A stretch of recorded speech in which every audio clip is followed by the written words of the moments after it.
হবিগঞ্জে প্রায় ৩৫,০০০ শিক্ষার্থীর সরকারি প্রাথমিক বিদ্যালয়ে ঝুঁকিপূর্ণ ভবনে পাঠদান কার্যক্রম চলছে। দীর্ঘদিনেও সরকারি কোনো উদ্যোগ না থাকায় ঝুঁকিপূর্ণ ভবনগুলোতে বিদ্যালয়ের কার্যক্রম পরিচালনাও হয়ে পড়েছে ভীতিকর। সম্প্রতি একটি বিদ্যালয়ে শ্রেণীকক্ষের ছাদের একটি অংশ ধসে পড়ে বিদ্যালয়ের দপ্তরি আহত হয়েছেন। এতে বড় ধরনের দুর্ঘটনার শঙ্কায় শিক্ষার্থী ও অভিভাবকরা।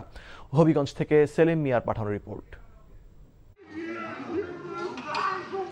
গত ২০ জুন শনিবার সকাল ১১টায় হবিগঞ্জের মাধবপুর উপজেলার হরিশ্যামা সরকারি প্রাথমিক বিদ্যালয়ের একটি শ্রেণীকক্ষে ছাদের অংশ ধসে পড়ে। এতে বিদ্যালয়ের দপ্তরি প্রকাশ দাস আহত হন। পরে স্থানীয়রা তাকে উদ্ধার করে মাধবপুর উপজেলা স্বাস্থ্য কমপ্লেক্সে ভর্তি করে চিকিৎসা দেন। শুধু হরিশ্যামা প্রাথমিক বিদ্যালয় নয়, গৌরাঙ্গের চক বাবুল সরকারি প্রাথমিক বিদ্যালয়ও অত্যন্ত ঝুঁকিপূর্ণ। বেশ কিছুদিন আগে এই বিদ্যালয়ের ছাদ থেকে পলেস্তারা খসে পড়ে চতুর্থ শ্রেণীর শিক্ষার্থী মোহাম্মদ সাদি আহত হন। এসব ঘটনায় আতঙ্ক বিরাজ করছে শিক্ষক, শিক্ষার্থী ও অভিভাবকদের মাঝে। আমি পরীক্ষা দেওয়ার সময় আমার উপরে সিলিং ভেঙে পড়ে গিয়েছিল।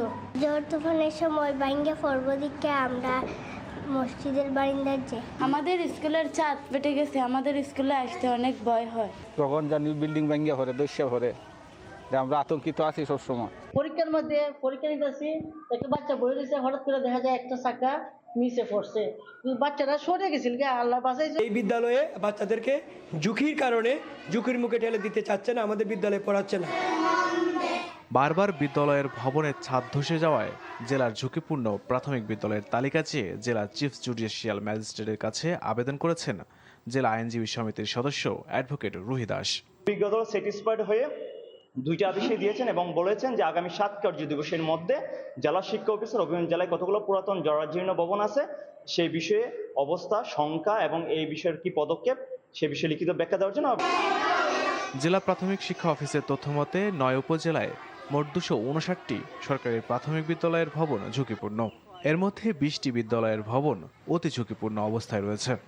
যতগুলো ঝুঁকিপূর্ণ বিদ্যালয় আছে যেখানে ভবনের সংকট, সব বিদ্যালয়গুলোতে আমরা এই যে আগামী বছর থেকে আমরা সেই নতুন ভবন আমরা নির্মাণ করতে পারবো। শুধু অবকাঠামোগত উন্নয়ন নয়, শিক্ষার গুণগত মান বৃদ্ধিতে কার্যকর পদক্ষেপের দাবি শিক্ষা সংশ্লিষ্টদের। NTV news desk.